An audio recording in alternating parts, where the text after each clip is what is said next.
Welcome back, episode 26. John or Lazarus, who wrote the fourth gospel? This one is entitled The Disciple Who Came to the Tomb First.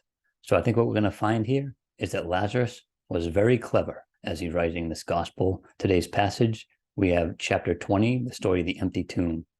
Now, the first day of the week, Mary Magdalene went to the tomb early while it was still dark and saw that the stone had been taken away from the tomb. Then she ran and came to Simon Peter and to the other disciple whom Jesus loved, and said to them, "They have taken away the Lord out of the tomb, and we do not know where they have laid him." Peter therefore went out, and the other disciple, and were going to the tomb. So they both ran together, and the other disciple outran Peter and came to the tomb first.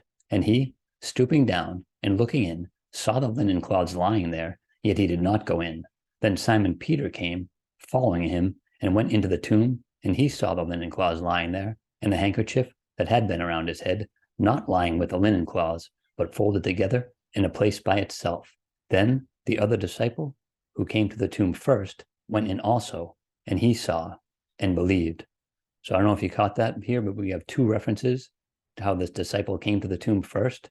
So why does the author mention that he came to the tomb first twice in this passage, here in verse 4 and then in verse 8? In verse 8, he could have just simply mentioned the other disciple went in also, and he saw and believed. But consider this. Lazarus is trying to get our attention. He's using a literary device. He's got a double meaning here, whether you want to call it a pun or a double entendre. But remember, this gospel is full of irony, and some find a lot of humor in the gospel as well. And perhaps Lazarus is adding a touch of humor as he's writing this gospel as well. So let's look at this phrase, he came to the tomb first. Certainly in the literal sense, that just simply means he outran Peter if you just simply read the narrative.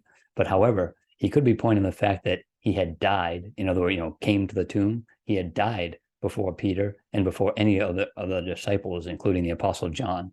So earlier in the gospel, Lazarus had been in the tomb 4 days before Jesus came to him. You know that story very well. So again, I think he's got a little double meaning in here. He wants to get our attention. So thoughts here, Lazarus is a literary genius. He's being very clever. He's dropping hints and providing even more clues that he is the author. He's the disciple whom Jesus loved, and he's also the one who came to the tomb first. Let me know if you have any questions or comments. And as always, contend earnestly for the faith which was once for all delivered to the saints, and God bless.